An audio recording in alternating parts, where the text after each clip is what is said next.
स्वागत है। मैं वर्तिका सक्सेना। उत्तर प्रदेश से कई हैरत अंगेज और दिल दहला देने वाली खबरें आई हैं। शाहजहांपुर में नाबालिग बच्चे के मिले कंकाल का रहस्य पुलिस ने उजागर कर दिया।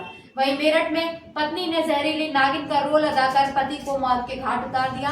दूसरी ओर प्रतापगढ़ से गालीबाज इंस्पेक्टर का ऑडियो वायरल हो रहा है। देखिए ये समाचार। पिछले महीने थाना परौर के ग्राम नारायण नगला में एक नाबालिग बच्चे की अपहरण के बाद हत्या कर दी गई थी, जिसमें लगातार की जा रही कोशिशों के बाद आज पुलिस को सफलता मिली। एसपी ने बताया कि पड़ोसी ने ही दुष्कर्म के लिए बच्चे का अपहरण कर उसकी हत्या की थी। हत्या का खुलासा करते हुए पुलिस अधीक्षक राजेश द्विवेदी ने बताया कि 23 मार्च को ग्राम नारायण नगला निवासी अजय का 8 वर्षीय पुत्र घर के बाहर से गायब हो गया था। 3 दिन बाद बच्चे की शर्ट मिली, लेकिन बच्चे का कोई सुराग नहीं लग सका। इस बीच रामगंगा नदी में जाल डालकर भी पुलिस के द्वारा खोजबीन की गई। अचानक 5 अप्रैल को सूरजपाल के खेत में खोपड़ी अस्तियाबा लोअर मिला, जिसकी शिनाख्त अजय ने अपने बेटे के रूप में की। एसपी ने बताया कि बच्चे की फटी शर्ट में बीड़ी के बंडल का एक कागज मिला था, जिस पर पुलिस का ध्यान गया तो केस की परतें खुलती चली गई। एसपी राजेश द्विवेदी ने बताया कि हैंडराइटिंग से ये लग रहा था कि लेफ्ट हैंड से लिखने वाले की लिखावट है। इसी आधार पर गांव में एक लेफ्ट हैंड राइटर बच्चे को तलाश किया गया, जिसने पूछताछ में पुलिस को बताया कि उसके द्वारा ही अपने मामा प्रकाश के कहने पर बीड़ी के बंडल के कागज में लिखा गया था। पुलिस ने जब प्रकाश को हिरासत में लेकर पूछताछ की तो प्रकाश ने बताया कि उसने अजय के बेटे को खेत में ले जाकर उसके साथ दुष्कर्म करने की कोशिश की तो वह चिल्लाने लगा और घर पर बताने की धमकी देने लगा। तभी मैंने उसकी गला दबाकर हत्या कर दी। पुलिस ने हत्यारे प्रकाश को गिरफ्तार कर जेल भेज दिया। ये विगत माह की 23 तारीख को थाना परौर के गांव से दिन में एक बच्चा गायब हो गया था 8 वर्ष का, जिसके संबंध में थाना परौर में अभियोग पंजीकृत किया गया। पुलिस की कई टीमें बना करके उसकी तलाश की गई। इवन जो पास की नदियां हैं उसमें भी जाल डाला गया, कहीं कोई डूबने की घटना न हुई हो, किंतु उसका कुछ पता नहीं चला। 3 दिन बाद बच्चे की शर्ट घर के पास ही एक सड़क पे मिली, उससे कुछ बटन वगैरह टूटे हुए थे और जेब में एक पर्ची मिली थी, जो कि बहुत साफ तो नहीं थी, लेकिन ऐसा लग रहा था कि कोई लेफ्ट हैंडर ने उसको लिखा है। पर्ची एक एल की थी, का रैपर था, जिसके संबंध में गहराई से पुलिस द्वारा पूछताछ की गई, तलाश की गई, तो उसमें एक बच्चा ट्रेस हो गया जिसकी हैंडराइटिंग उससे मिल रही थी। उसने स्वीकार किया कि अपने मामा के कहने पर उसने ये लिखा था। मामा जो कि उसका ये प्रकाश पुत्र प्रेमपाल है, उसी गांव का है। उससे पूछताछ करने पर उसने बताया कि घटना के दिन जो गायब हो गया था बच्चा, वो उसके भांजे के साथ ही खेतों की तरफ जा रहा था। इसकी नीयत खराब हो गई और उसने अपने भांजे को वापस भेजकर उसके साथ कुकर्म का प्रयास किया। उसके चिल्लाने पर इसके द्वारा उसकी हत्या कर दी गई और पुलिस को बरगलाने के लिए 3 दिन बाद वो शर्ट और वो पर्ची उसने घर के पास फेंक दी थी। और इससे पूछताछ करने पर और उसकी तलाशी लेने पर घर से बच्चे की शर्ट के एक बटन भी बरामद हुई है।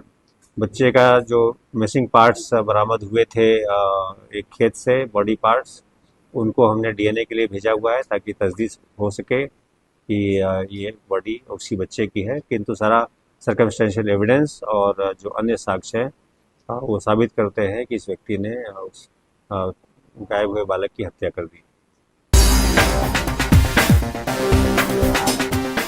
सरकारी कुर्सी और पुलिस की वर्दी की हनक में ये महोदय न केवल इंसानियत भूल गए बल्कि पुलिस विभाग को भी शर्मसार कर रहे हैं और सरकार की मूल भावना सबका साथ सबका विकास की धज्जियां उड़ा रहे हैं। ये करतूत किसी आम आदमी की नहीं बल्कि प्रतापगढ़ जनपद के थाना जेठवाड़ा के प्रभारी निरीक्षक विनोद यादव की है।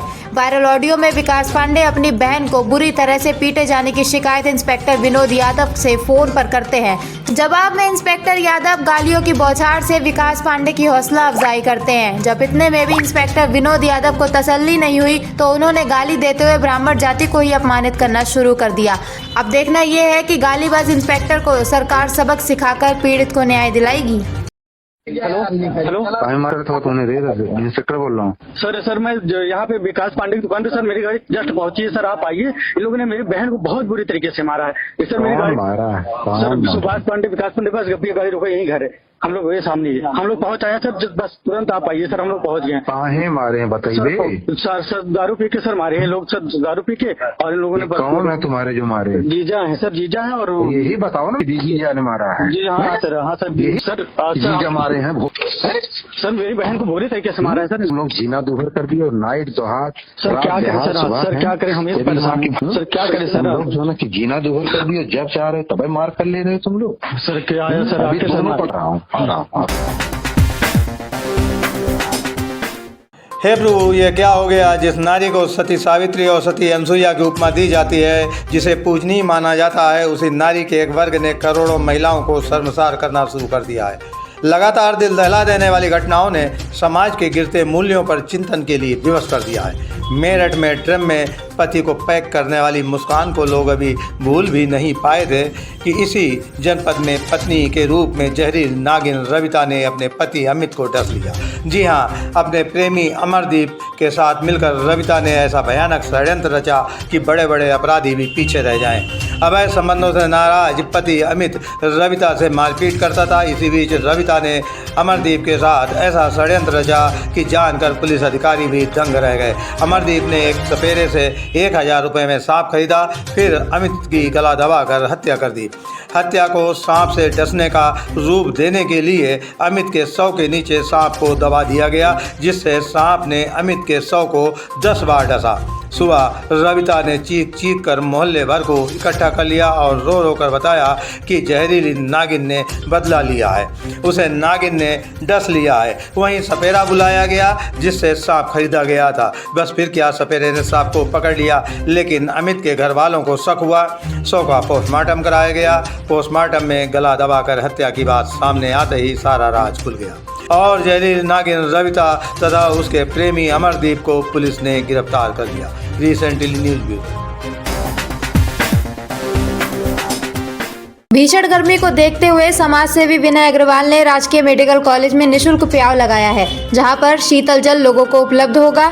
इस निशुल्क प्याव का उद्घाटन एडीएम एफआर अरविंद कुमार ने किया। मेडिकल कॉलेज में विनय अग्रवाल के द्वारा परी आपकी रसोई के नाम से भोजनालय भी संचालित किया है, जिसमें 10 रुपये थाली में भोजन दिया जाता है। एडीएम ने परी आपकी रसोई का निरीक्षण भी किया और भोजनालय की व्यवस्थाओं की प्रशंसा की।